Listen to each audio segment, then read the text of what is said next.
Hi, I'm Dan Cortopassi. Today I'm reviewing an HO scale SD60E locomotive from Athearn Genesis. My example is decorated in Norfolk Southern's special scheme to honor veterans.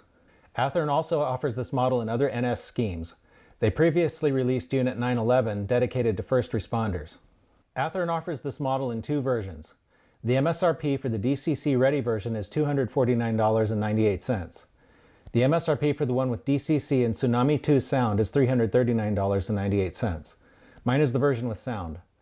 I got it for $288.98 from a popular online retailer. We'll start the model at 100 possible points. The model comes in a cardboard outer box lined with foam.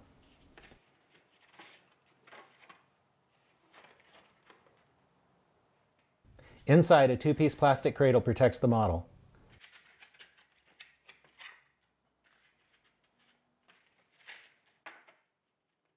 A manual is included with operating instructions and warranty information. This is a good box that should protect the model for storage and transport. I compared the model to photos of the real NS6920 and it looks to be a near exact match. The antenna array on the roof matches the one added to the real unit by 2015.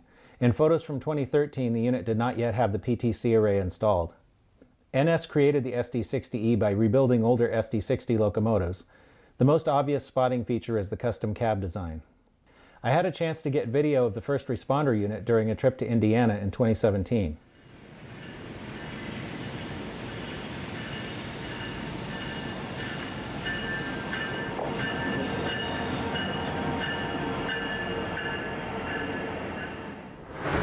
The paint on the model is crisp and opaque.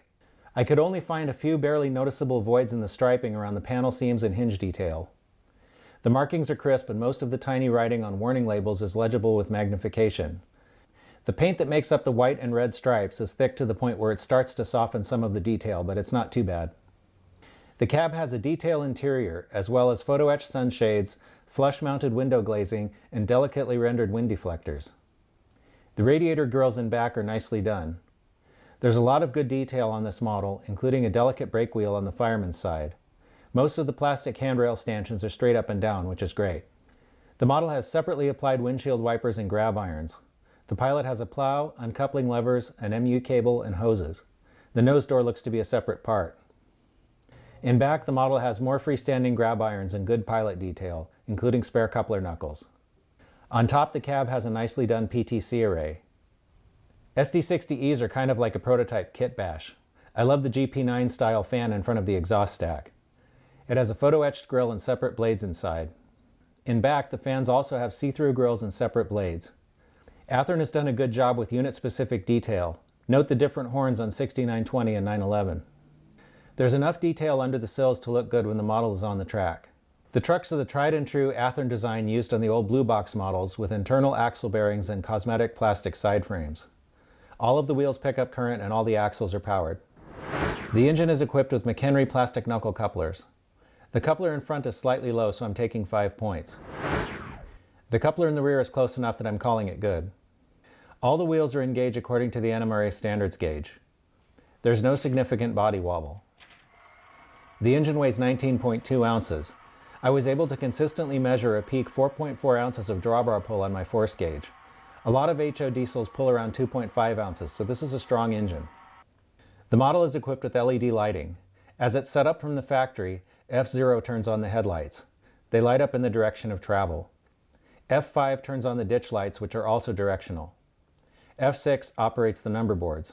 Kudos to Athearn for finally making diesels with operating number boards. The lights in the back are fully functional.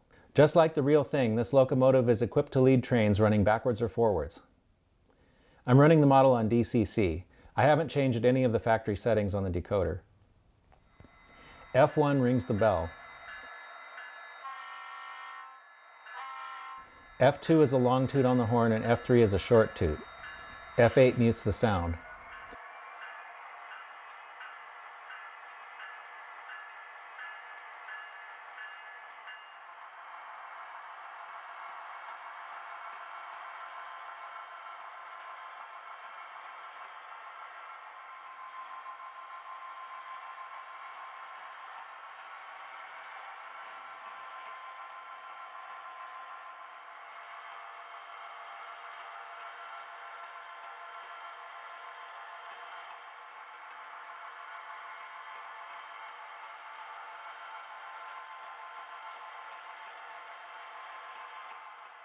There's a slight jerkiness to the motion when the engine is running at low speeds.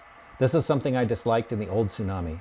It's nice to see that the Tsunami 2 at least supports CB5 and 6 to help with speed matching the engine to other models. It's possible that the motion could be smoothed out by tweaking CV settings. Let's take a look at what we've got. The front coupler was low, so I took 5 points in the standards and operation category. That leaves us with 95 out of a possible 100 points, which is a solid A on a report card. This is an excellent model and deserves a green signal. Athearn's done a really nice job on this model. If you're a fan of Norfolk Southern or just modern motive power, I think you'll like this one.